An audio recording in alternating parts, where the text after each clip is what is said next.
नमस्कार दोस्तों। अक्सर जब भी हम आकर्षण के नियम की बात करते हैं तो इस पर सबसे बड़ा सवाल यही उठाया जाता है कि जब यह इतना ही शक्तिशाली है तो कोई गरीब व्यक्ति अपने विचारों की शक्ति का इस्तेमाल करके अपनी परिस्थितियां क्यों नहीं बदलता।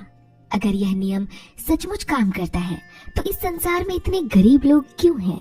आज की यह वीडियो न केवल इन सभी सवालों का जवाब देगी बल्कि एक ऐसे गरीब व्यक्ति की मिसाल देगी जिसने सड़क से उठकर अरबपति बनने तक का सफर तय किया। और अंत में जब उस व्यक्ति से पूछा गया कि उनकी सफलता का राज क्या है तो उन्होंने न केवल अपने असीम धन का श्रेय आकर्षण के नियम को दिया बल्कि इस नियम पर लिखी गई कुछ किताबें जैसे जीरो लिमिट्स, जो मुख्य तौर पर होपोनोपोनो तकनीक पर लिखी गई है, The Secret, Think and Grow Rich सहित The Power of Your Subconscious Mind को दिया। दोस्तों, इनकी कहानी वो सबसे बड़ी मिसाल है जो यह दावा करती है कि अपने विचारों की शक्ति से धन का आकर्षण संभव है। जाहिर है जब यह वाक्य एक आम व्यक्ति कहता है तो लोगों को थोड़ा संदेहजनक लगता है और वो इस पर आसानी से विश्वास नहीं करते। लेकिन जब यही बात एक अरबपति कहता है तो एक बार को बड़े से बड़ा इंसान इस बारे में सोचने पर मजबूर हो जाता है। इस व्यक्ति का नाम है एंड्रेस पीरा, जो अपनी ऑटोबायोग्राफी होमलेस टू बिलियनायर में इस नियम का प्रभाव अपने जीवन में साझा करते हुए उन 18 पॉइंट्स को रेखांकित करते हैं जिससे कोई भी व्यक्ति अपने जीवन में उन्हीं की तरह असीम दौलत आकर्षित कर सकता है। आज इस वीडियो के माध्यम से हम उन्हीं की बुक यानी होमलेस टू बिलियनायर की चर्चा करेंगे और उन 18 नियमों को जानेंगे जिससे हर इंसान अपने जीवन में मनचाहा धन हासिल कर सकता है। इन 18 नियमों को जानने से पहले आइए थोड़ा सा बिलियनायर एंड्रेस पीरा के बारे में जानते हैं। जैसा कि वीडियो के शुरुआत में मैंने आपको बताया कि इनके पास रहने को घर भी नहीं था। इन्होंने अपनी रातें सड़क पर बिताई। इनकी हालत इतनी खराब थी कि इनके पास 2 वक्त की रोटी के पैसे भी नहीं बचते थे। कई रातें इन्होंने भूखे सड़क किनारे गुजारी। लेकिन आखिर इनकी हालत ऐसी हुई कैसे? दरअसल ये हमेशा से गरीब नहीं थे। एंड्रेस का जन्म स्वीडन में हुआ था, लेकिन 20 वर्ष की आयु में इन्होंने थाईलैंड में शिफ्ट होने का सोचा क्योंकि वो अपने जीवन से नाखुश थे। बस फिर क्या था, एक बड़ी रकम के साथ इन्होंने अपने परिवार को अलविदा कहा और थाईलैंड आ गए। लेकिन थाईलैंड में उनका जीवन आसान नहीं था। उन्हें ना तो थाई भाषा आती थी और ना ही वहाँ उन्हें कोई जानता ही था। यहाँ उन्हें इतनी सारी चुनौतियों का सामना करना पड़ा कि इनसे निपटने में उनके सारे पैसे धीरे धीरे खत्म हो गए। अपने स्वाभिमान के कारण इन्होंने अपने परिवार से भी मदद नहीं मांगी, लेकिन अपने दोस्त से कुछ पैसे जरूर मांगे ताकि वो उस अनजान देश में कम से कम अपना पेट तो भर सकें। लेकिन उनके दोस्त ने क्या किया? उन्हें पैसे तो नहीं भेजे, लेकिन भेजी तो कुछ किताबें जिनका जिक्र मैंने वीडियो की शुरुआत में किया था। ये किताबें मुख्य तौर पर उसी नियम पर लिखी गई थी जो यह दावा करती थी कि हमारे विचार ही हमारी परिस्थितियों को आकार देते हैं। बस फिर क्या था, ये किताबें ही उनके जीवन का वो टर्निंग पॉइंट बनी जिसने एंड्रेस का पूरा जीवन ही बदल कर रख दिया। जब उन्हें वो किताबें मिली उससे ठीक 15 वर्ष बाद एंड्रेस 19 कंपनियों के मालिक बने जिनमें 150 कर्मचारी काम करते हैं। आज वो एक अरबपति हैं जो उत्तरी थाईलैंड में सबसे बड़े रियल एस्टेट डेवलपर्स में से एक हैं। 2018 में उनकी सबसे बड़ी संपत्तियों में से एक को बेस्ट वेस्टर्न प्रीमियर द्वारा मैनेज किया जाता है।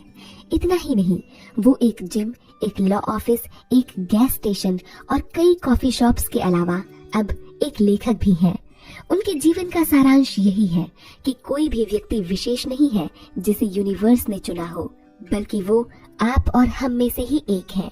वो कहते हैं कि ऐसा नहीं है कि मैं बहुत भाग्यशाली हूँ, बल्कि फर्क सिर्फ इतना है कि हम किस तरह अपनी संभावनाओं और अवसरों पर काम करते हैं, यानी किस तरह हम उन पॉसिबिलिटीज और अपॉर्चुनिटीज को आंसर करते हैं जो हमें न केवल हर परिस्थिति में मजबूत बने रहना सिखाती हैं, बल्कि अगर इनके प्रति हमारे विचार सकारात्मक हों और काम अच्छे हों तो बदले में यही पॉसिबिलिटीज और अपॉर्चुनिटीज हमारी सफलता का कारण बनती हैं और हमें वो सब देती हैं जो हम चाहते हैं। दोस्तों, लेखक एंड्रेस पीरा के बारे में तो आपने जान लिया। अब आइए उनकी ऑटोबायोग्राफी होमलेस टू बिलियनेयर के माध्यम से जानते हैं कि कैसे वो लॉ ऑफ अट्रैक्शन पर लिखी गई अनेकों किताबों में से वो 18 सबसे पावरफुल बातों का जिक्र करते हैं जिनसे हम भी अपने मनचाहे चीज को हासिल कर सकते हैं, फिर चाहे वो बहुत सारा पैसा हो, एक अच्छा स्वास्थ्य या फिर एक अच्छी नौकरी। आइए सुनते हैं summary homeless to billionaire, The 18 Principles of Wealth Attraction and Creating Unlimited Opportunities and Celebrating Self-Discovery। दोस्तों, बुक की शुरुआती पन्नों में एंड्रेस आपसे आग्रह करते हैं कि अगर आप सचमुच इन नियमों को आत्मसात करना चाहते हैं तो आप जो करना चाहते हैं वो करें, जो बनना चाहते हैं वो बने, जहाँ जाना चाहते हैं वहाँ जाएं और जो पाना चाहते हैं उसे अभी पालें। और इस सेल्फ डिस्कवरी को सेलिब्रेट करने में आपकी मदद करेगी ये बुक, जो आपको सिखाएगी कि कैसे आप अपने डर को प्रेरणा में बदल सकते हैं, कॉम्पिटिटिवनेस यानी प्रतिस्पर्धा को कैसे जीत सकते हैं और किसी भी बिजनेस में कैसे मेंटरशिप कर सकते हैं। एंड्रेस यह भी आग्रह करते हैं कि आप हर दिन अपनी विरासत यानी लेगेसी को जिए। बुक का पहला सिद्धांत कहता है, lead a laser focused life. आपके जीवन से आखिर आप चाहते क्या हैं? इस प्रश्न का उत्तर जान लेना ही असीम धन के आकर्षण का आधार है। यानी जब आप इस सवाल का जवाब ढूंढ लेते हैं तो आप इसे पाने के लिए उन संभावनाओं और अवसरों को आकर्षित करने लगते हैं जो आपको अपने जीवन के लक्ष्य को हासिल करने में मदद करती है। जब आप यह चाहते हैं कि यह नियम आपके जीवन में तेजी से काम करे तो बदले में आपको भी इसके प्रति अपनी मजबूत इच्छा शक्ति जाहिर करनी होती है। आपको अपनी लाइफ में कुछ निश्चित लक्ष्य या स्पेसिफिक गोल्स पूरे डिटर्मिनेशन के साथ सेट करने होते हैं। इसके साथ ही आपको यह भी जानना होता है कि आपके जीवन में क्या जरूरी है और क्या नहीं। और इन सभी में सबसे महत्वपूर्ण ये है कि आपका लक्ष्य या गोल आपके मन मस्तिष्क में हमेशा टॉप पर रहे और जब भी आपको नए अवसर या अपॉर्चुनिटीज मिले तो आप उनमें सुधार के लिए तैयार रहें। बुक का दूसरा सिद्धांत कहता है, टेक रिस्क, रिस्पॉन्सिबिलिटी, एक्शन। यानी चुनौतियों का सामना करें, जिम्मेदारी लें और उस पर काम करें। रिसर्च बताते हैं कि जो लोग खुद को अलग अलग सोशल वर्क से कनेक्टेड रखते हैं, जो थोड़े चंचल होते हैं और उन्हें जल्दी गुस्सा आता है, वो हर नई चुनौती का डटकर सामना करने के लिए तैयार रहते हैं। जब आप मार्क जकरबर्ग, कॉलेज का एक ऐसा बच्चा जिसे बिजनेस के बारे में कोई सेंस नहीं है, उसकी तुलना न्यूज कॉर्प के एक प्रोफेशनल बिजनेसमैन से करते हैं तो यह साफ हो जाता है कि आज इन दोनों में से किसकी सहन शक्ति और चुनौतियों से लड़कर आगे बढ़ने की प्रेरणा को दुनिया जानती है और दोनों में से कौन किस मुकाम पर है। बस इस एग्जाम्पल से यह साफ हो जाता है कि जो रिस्क लेता है उसे मिलता है। रिस्क लेना यह दर्शाता है कि आप अपनी इच्छा के प्रति कितने पैशनेट हैं। हमारा मस्तिष्क कुछ इसी तरह वायर्ड होता है कि हम अपनी गलतियों से सीखते हैं और यही कारण है कि हम अपने जीवन में अलग अलग एक्सपेरिमेंट्स करते हैं, अलग अलग चुनौतियों से जीतकर आगे बढ़ना सीखते हैं। अब स्टीव ब्लैंक का ही उदाहरण ले लीजिए, जो रॉकेट साइंस गेम्स के सीईओ थे। $35 मिलियन का नुकसान होने के बावजूद स्टीव ने एक नई कंपनी की शुरुआत की जिसका नाम एपिफेनी था। आज इस कंपनी के हर इन्वेस्टर को $1 बिलियन रिटर्न मिलता है।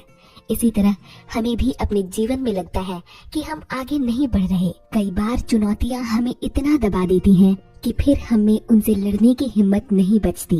लेकिन जब आप यह जानते हैं कि इन पर आपकी जीत ही आपको इन परिस्थितियों से बाहर निकाल सकती है और आप हर परिस्थिति के प्रति एक सकारात्मक सोच के साथ रिस्क लेते हैं, तो आप निस्संदेह जीत जाते हैं। बुक का तीसरा सिद्धांत कहता है, फोकस ऑन आई एम, यानी स्वयं पर ध्यान केंद्रित करें। यहाँ एंड्रेस कुछ वाक्यों के साथ हमें यह अनुभव करने को कहते हैं कि किस तरह हम खुद पर ध्यान देने से अपनी समृद्धि को बढ़ा सकते हैं। I am whole since I am deeply grateful that I am a whole person with no handicaps। यानी मैं संपूर्ण हूँ क्योंकि मैं बिना किसी शारीरिक अक्षमता के सक्षम हूँ और इसीलिए मैं आभारी हूँ। इसी तरह मैं स्वस्थ हूँ क्योंकि मुझे इस दुनिया की बड़ी से बड़ी, महंगी से महंगी, अच्छी से अच्छी चीज भी खुशी नहीं दे सकती अगर मेरा शरीर बीमार होता। मैं आभारी हूँ अपने स्वस्थ शरीर का। मैं खुश हूँ क्योंकि मेरी खुशी मेरी सफलता और समृद्धि की चाबी है। मैं अमीर हूँ क्योंकि मैं अपने जीवन में जो चाहता हूँ उसे मैनिफेस्ट करने से पहले मुझे अपने मन में पाना होगा। मैं मददगार हूँ क्योंकि बदले में बिना कुछ अपेक्षा किए किसी की मदद करने से बेहतर और कोई अनुभव नहीं है। दोस्तों, आई एम कि इसी प्रकार के कई अफर्मेशंस के जरिए एंड्रेस हमें उन चीजों के प्रति खुश रहने को प्रेरित करते हैं जो हमारे पास अभी है। क्योंकि जब आप वर्तमान में मिली चीजों के प्रति आनंदित होते हैं, खुश होते हैं, तो आप वो चीज अपने जीवन में आकर्षित करते हैं जो आपको और अधिक आनंदित करती है। और इस अनुभव को बल देते हैं ये दो शब्द आई एम, क्योंकि लेखक ने खुद इन दो शब्दों की हाई वाइब्रेशंस को महसूस कर अपने जीवन को बदलने में सफलता पाई है। बुक का चौथा सिद्धांत कहता है make thinking time a priority, यानी सोचने के समय को प्राथमिकता दें। दोस्तों, हम अक्सर विचारों की बात तो करते हैं, सकारात्मक सोच से अपने जीवन की दिशा बदलने का महत्व तो समझते हैं, लेकिन हम शायद ही सोचने का समय निकाल पाते हैं। कमेंट्स में जरूर बताइएगा कि क्या आप अपनी जिंदगी में एक स्वस्थ चिंतन या सकारात्मक विचारों को सोचने का समय निकाल पाते हैं। चौथे सिद्धांत में लेखक हमें खुद के लिए समय निकालने को प्रेरित करते हैं और यह सलाह देते हैं कि जब हम अपने जीवन में खुद की देखभाल के लिए समय निकालते हैं तो यह एक जबरदस्त तकनीक के रूप में रिफ्लेक्ट होकर हमें आगे बढ़ने को प्रेरित करती है। साथ ही उन चीजों पर फोकस करने में मदद करती है जो हमारी जिंदगी में इम्पोर्टेंस रखती हैं। जब हम खुद से पूरी तरह प्यार करते हैं तो हम दूसरों को भी यह दे सकते हैं, हम दूसरों से भी प्यार कर सकते हैं। साथ ही जब हम स्वयं से सच्चा प्रेम करते हैं तो दूसरे भी हमें प्रेम करते हैं। लेकिन जब आप किसी चीज के लिए गिल्टी या दोषी महसूस करते हैं और अकेलेपन से परेशान होते हैं तो आप बुरे अनुभवों को आकर्षित करते हैं। यहाँ लेखक यह भी कहते हैं कि यह याद रहे कि यहाँ सेल्फ लव का मतलब सेल्फिश होना नहीं है, बल्कि इसका मतलब है कि अब आप अपने और उन लोगों के प्रति समर्पित हैं जिनकी आपको परवाह है। जब आप खुद के लिए समय निकालकर खुद को एक सकारात्मक चिंतन, प्रेम, प्योर एनर्जी से भरते हैं तो आप अपने ऑरा को भी हील कर लेते हैं। बुक का पांचवा सिद्धांत कहता है celebration creates addiction to progress, यानी सेलिब्रेट करना, खुशियां मनाना आगे बढ़ने की आदत बनाता है। टेरेसा एम्बल नामक एक प्रोफेसर ने 7 कंपनियों के 238 कर्मचारियों द्वारा हर रोज नोट की गई डायरी को एनालाइज किया। सभी कर्मचारियों की डायरी के लगभग 12,000 पन्नों का विश्लेषण करने के बाद उन्होंने जो पाया वह सचमुच आकर्षक था। दरअसल उन्होंने पाया कि सभी एम्प्लॉइज द्वारा हर रोज डायरी लिखने से काम करने के प्रति उनका मोटिवेशन बढ़ता था। हर रोज दिन खत्म होने पर अपने अनुभव एक पन्ने पर उतार देने की यह सिंपल प्रैक्टिस उन्हें छोटी छोटी जीत याद रखने और उन्हें सेलिब्रेट करने में मदद करता था, जिससे उनका कॉन्फिडेंस बूस्ट होता था और वो अपने क्षेत्र में आगे बढ़ने को प्रोत्साहित रहते थे। दोस्तों, इस एग्जाम्पल से लेखक एंड्रेस हमें अपनी हर छोटी बड़ी अचीवमेंट्स को सेलिब्रेट करने की सलाह देते हैं। जीत छोटी हो या बड़ी यह मायने नहीं रखती, बल्कि उस जीत से आप में आया नया आत्मविश्वास आपको भविष्य के प्रति और सशक्त सफलता अनलॉक करने को इंस्पायर करता है। दोस्तों, आप चाहें तो आप भी हर रोज नहीं तो कम से कम उन उपलब्धियों या अचीवमेंट्स के बारे में लिखकर उन्हें सेलिब्रेट कर सकते हैं जिनसे आप खुश हैं और जो आपके जीवन में एक नया कॉन्फिडेंस लेकर आया है। बुक का छठा सिद्धांत है the law of vibrational giving. आइए जानते हैं इसमें लेखक क्या कहते हैं। एंड्रेस लिखते हैं कि सकारात्मक भावना के साथ दान करना बौद्ध धर्म का केंद्रीय अभ्यास है। बुद्ध सिखाते हैं कि देने से अधिक जरूरी है एक अच्छे इरादे और सकारात्मक मन की स्थिति से देना। जब आप नेक इरादों से दान करते हैं तो आपको वो चीजें कई गुना होकर मिलती हैं, यानी वो एम्पलीफाई होती हैं। एक सही दान वही है जो एक सही समय, सही व्यक्ति और सही परिस्थिति में ईमानदारी से दिया जाता है। बुक के छठे सिद्धांत में लेखक देने के महत्व पर चर्चा करते हैं।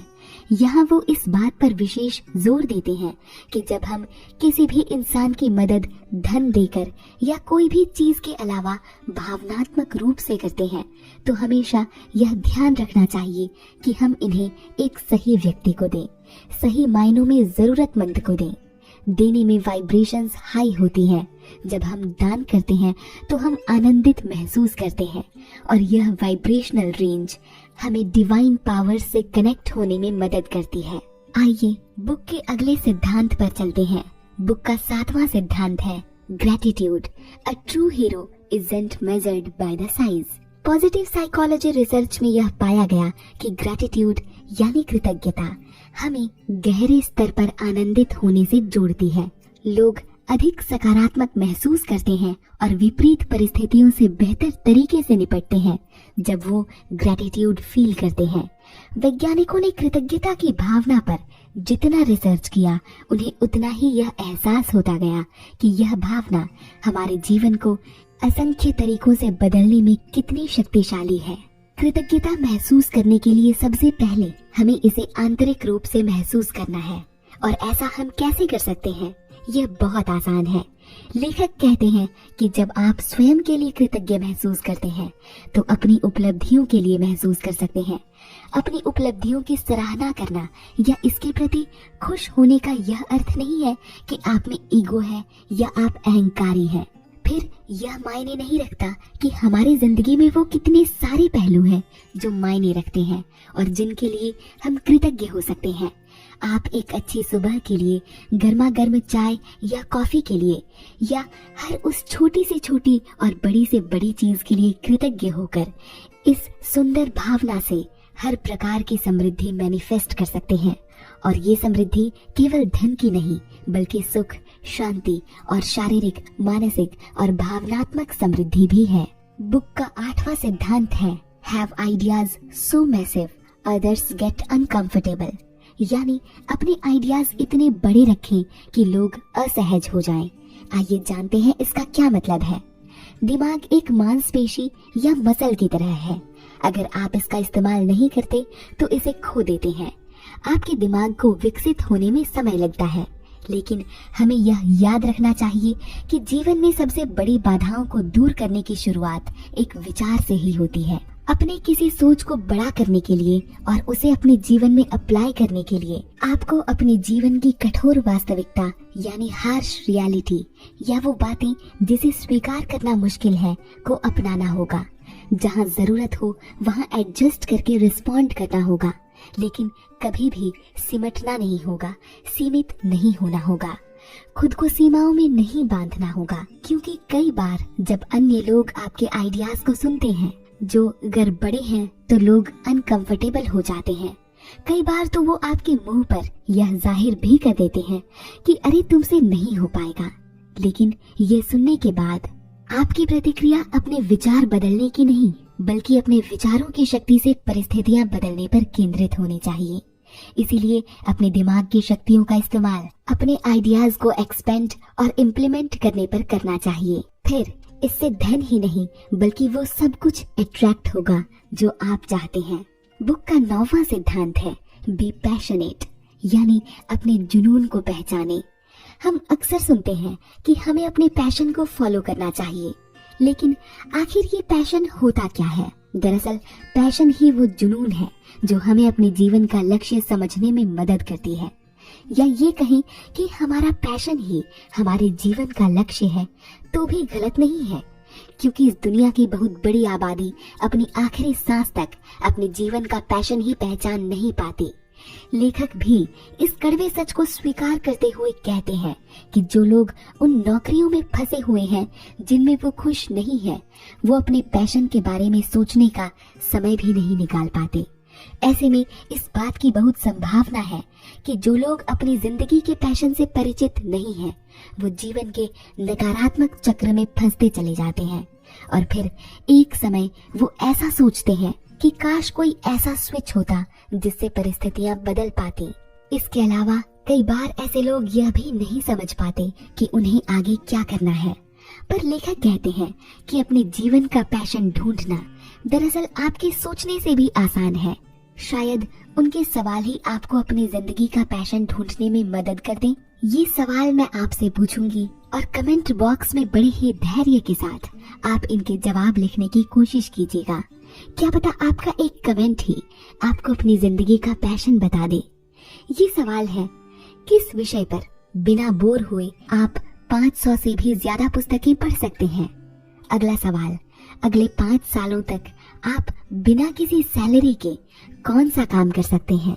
तीसरा सवाल, अगर आपके पास फाइनेंशियल फ्रीडम हो या आर्थिक स्वतंत्रता हो तो आप अपना समय क्या करने में बिताते? दोस्तों, शायद इन तीनों सवालों के जवाब आपको अपनी जिंदगी का पैशन पहचानने में मदद करे, क्योंकि हर इंसान में ये छुपा होता है, लेकिन इसे पहचानना और इसे फॉलो करना ही एक इंसान की सबसे बड़ी जीत होती है। अभी नहीं तो कभी न कभी शांति से इन सवालों पर जरूर गौर कीजिएगा। बुक का 10वां सिद्धांत है मास्टर योर इमोशंस, यानी अपनी भावनाओं पर काबू करें। इस दुनिया में हर चीज का विपरीत मौजूद है। अगर प्यार है तो नफरत भी, खुशियां हैं तो डर भी, सफलता है तो असफलता भी, सकारात्मकता है तो नकारात्मकता भी। अपने जीवन में किसी भी प्रकार की नकारात्मकता, दुख या दर्द का अनुभव किए बिना आगे बढ़ना असंभव है। हर व्यक्ति को अपने जीवन में कभी न कभी इन विपरीत भावनाओं से गुजरना पड़ता ही है, लेकिन यहाँ मायने यह रखता है कि आप इन भावनाओं से अपनी पूरी जिंदगी को प्रभावित न होने दें।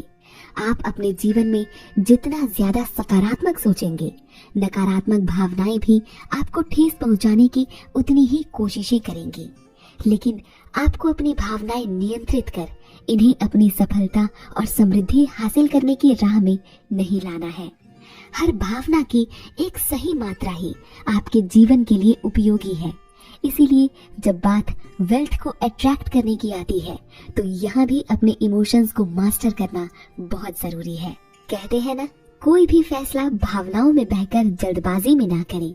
वो इसीलिए कहते हैं क्योंकि भावनाओं के आवेग में तुरंत फैसला कर लेने से वो फैसले गलत होते हैं और उनका हमारे जीवन पर दुष्प्रभाव पड़ने की संभावना बहुत ज्यादा होती है। बुक का अगला यानी 11वां सिद्धांत है वेक अप एक्सपेक्टिंग प्रॉब्लम्स, यानी समस्याओं की आशा करते हुए जागो। आइए जानते हैं इस सिद्धांत का मतलब क्या है। देखिए, सब कुछ समस्याओं के समाधान पर निर्भर करता है और समस्याओं को हल करना आपकी मानसिकता पर निर्भर करता है। आप किसी भी समस्या या प्रॉब्लम को पॉजिटिव सॉल्यूशन में कैसे बदलते हैं, यह इस बात पर भी निर्भर करता है। अपने क्षेत्र में सक्सेसफुल होने के लिए और उसे लीड करने के लिए आपको बस अच्छे सॉल्यूशंस के साथ नहीं, बल्कि अच्छे प्रॉब्लम्स को एक्सपेक्ट करके उन्हें सॉल्व करने के इनोवेटिव आइडियाज के साथ आना होता है। टीना सिलिंग, जो बुक इनसाइड आउट की लेखिका है, वो कहती है कि इमेजिनेशन यानी कल्पना करना उन चीजों के बारे में सोचना है जो इस यूनिवर्स में एग्जिस्ट नहीं करती, और रचनात्मकता यानी क्रिएटिविटी उस इमेजिनेशन को आकार देने के लिए आई चुनौतियों का समाधान करने के लिए किया जाने वाला काम है। इसी तरह इनोवेशन यानी आविष्कार उस क्रिएटिविटी का इस्तेमाल कर नए और अनोखे सॉल्यूशंस को जन्म देना है। लेकिन एंटरप्रेन्योरशिप क्या है? एंटरप्रेन्योरशिप इन्हीं इनोवेशंस को अप्लाई कर उन्हीं आइडियाज को स्केल करना है जो दूसरों को इंस्पायर करते हैं।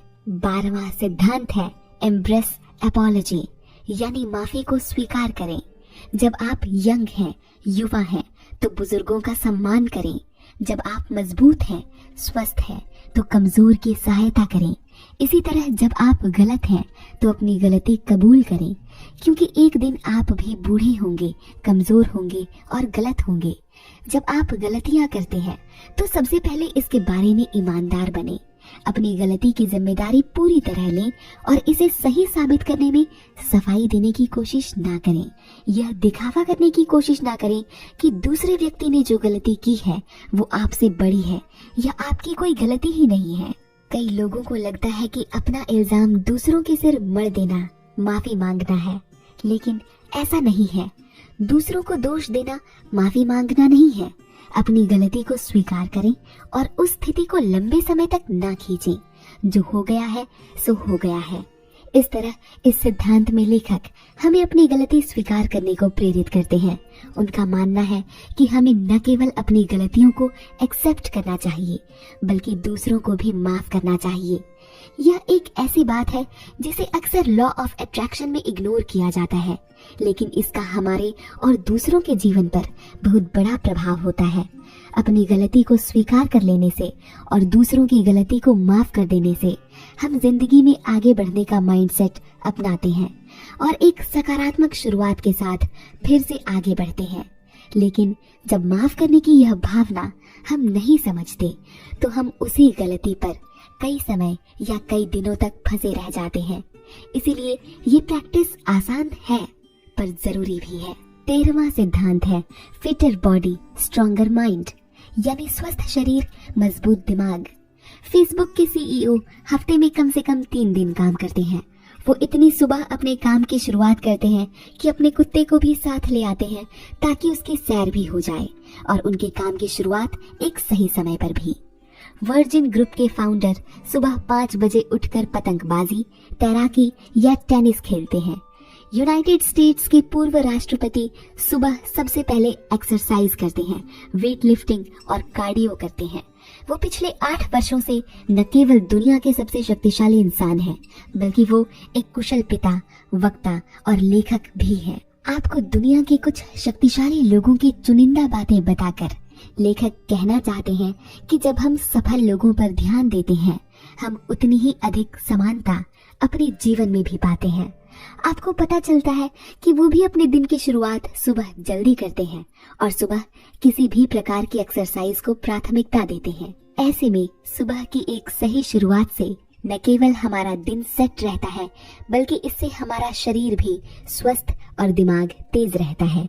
पूरे दिन हम एनर्जेटिक और प्रोडक्टिविटी के साथ काम करते हैं और दिन के अंत में हम अपने काम से सेटिस्फाइड और आनंदित रहते हैं। बुक का 14वां सिद्धांत है पे मोर, गिव मोर, कीप मोर, यानी अधिक भुगतान करें, अधिक दें और अधिक रखें। आइए जानते हैं धन के बारे में इस सिद्धांत में लेखक क्या कहना चाहते हैं। उनका मानना है कि धन का आकर्षण एक बात है, धन को रखना पूरी तरह से दूसरी बात है। जीवन और व्यवसाय के क्षेत्र में धन केवल इस बारे में नहीं है कि आपके पास कितना पैसा है, बल्कि यह इस बारे में है कि आपके लोग और आप इसके प्रति कितने ईमानदार और समर्पित हैं और काम के बाद आप अपने पैशन पर काम करने के लिए कितना समय निकाल पाते हैं। दर्जनों सक्सेसफुल बिजनेस चलाने के बाद एंड्रेस यानी इस बुक के लेखक हर व्यक्ति को धन के प्रति एक कॉन्सेप्ट सिखाते हैं जिसका नाम है पे मोर, गिव मोर, कीप मोर। अधिक भुगतान करो, अधिक दो और अधिक रखो। आइए जानते हैं यह किस बारे में है। अगर आप एक बिजनेसमैन हैं तो इस बारे में लेखक का यह उत्तर आपके लिए वैल्यूएबल होगा, लेकिन अगर आप बिजनेस नहीं करते तो आप इस पॉइंट को स्किप कर सकते हैं। लेखक कहते हैं कि जब आप अपनी टीम और विक्रेताओं को कंपनसेशन यानी मुआवजा दें तो अधिक भुगतान करें, क्योंकि वो इन डिटेल्स पर अधिक ध्यान देंगे जिसे आपके ग्राहक वैल्यूएबल समझेंगे। अपनी टीम, विक्रेता और ग्राहक को अधिक व्यक्तिगत और गैर मौद्रिक मुआवजा दें और रखने के संदर्भ में आप अधिक समय रखें, और ये समय होना चाहिए अपनी टीम और विक्रेताओं को प्रबंधित या मैनेज करने के लिए। दोस्तों, ये पॉइंट उन लोगों के लिए मददगार होगा जो बिजनेस के क्षेत्र से संबंधित है। आइए बुक के 15वें सिद्धांत पर चर्चा करते हैं, जो कहता है perfect mimicking and mentorship. Mimicking का मतलब होता है नकल करना और मेंटरशिप यानी मार्गदर्शन या सलाह लेना। इसमें एंड्रेस किन बातों पर हमारा ध्यान खींचना चाहते हैं, आइए जानते हैं। दोस्तों, हम सभी के जीवन में हमारे प्रेरणा स्रोत यानी रोल मॉडल्स बहुत बड़ी भूमिका निभाते हैं। क्योंकि हम उनके दिखाए रास्ते पर चलने में और आगे बढ़ने में विश्वास करते हैं। तो जब हम अपने रोल मॉडल्स की तरह बनने की कोशिश करते हैं तो हर शुरुआत छोटी और सरल हो जाती है। यह सच है कि सफलता उन्हें मिलती है जो सचमुच इसे पाने के लिए तैयार रहते हैं। ऐसे में मिमिकिंग करना यानी उन रोल मॉडल्स की नकल करना सबसे तेज तरीका है जिससे हम अपनी सक्सेस को हासिल कर सकते हैं। अब यहाँ नकल करने का यह अर्थ नहीं कि अगर आपके रोल मॉडल्स एक लग्जूरियस लाइफ, कपड़े और आराम में जीते हैं तो आप भी बहुत सारे पैसे उनकी नकल करने में खर्च करें। नहीं, ऐसा बिल्कुल नहीं है।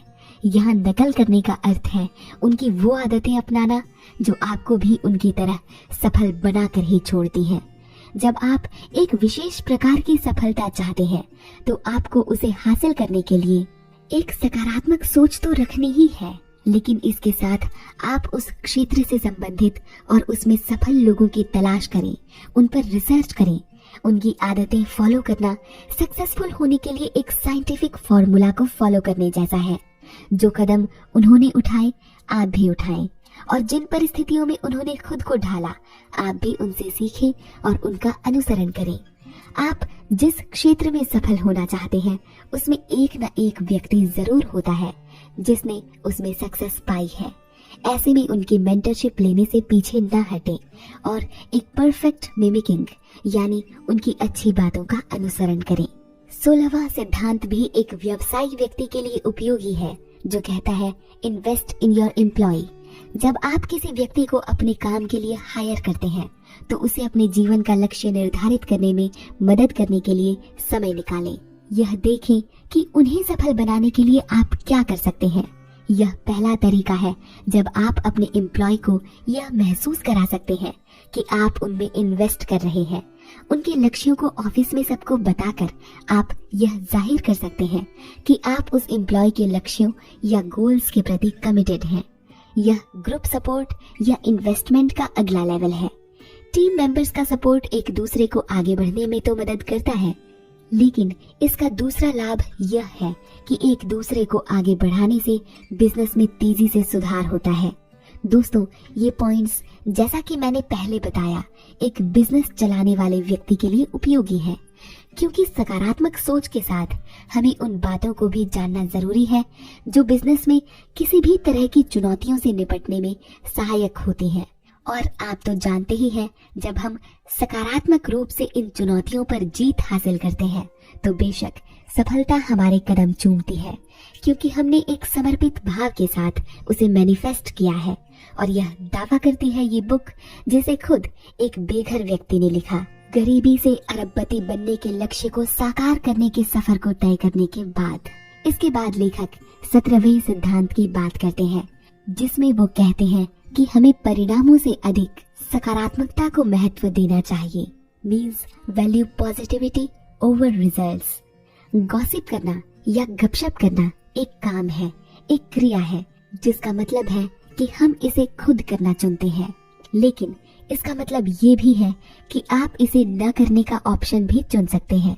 देखिए, वैसे तो गॉसिप का शुद्ध अर्थ है चुगली करना, और इसमें हमेशा वह व्यक्ति शामिल होता है जो उस समय वहाँ मौजूद नहीं है।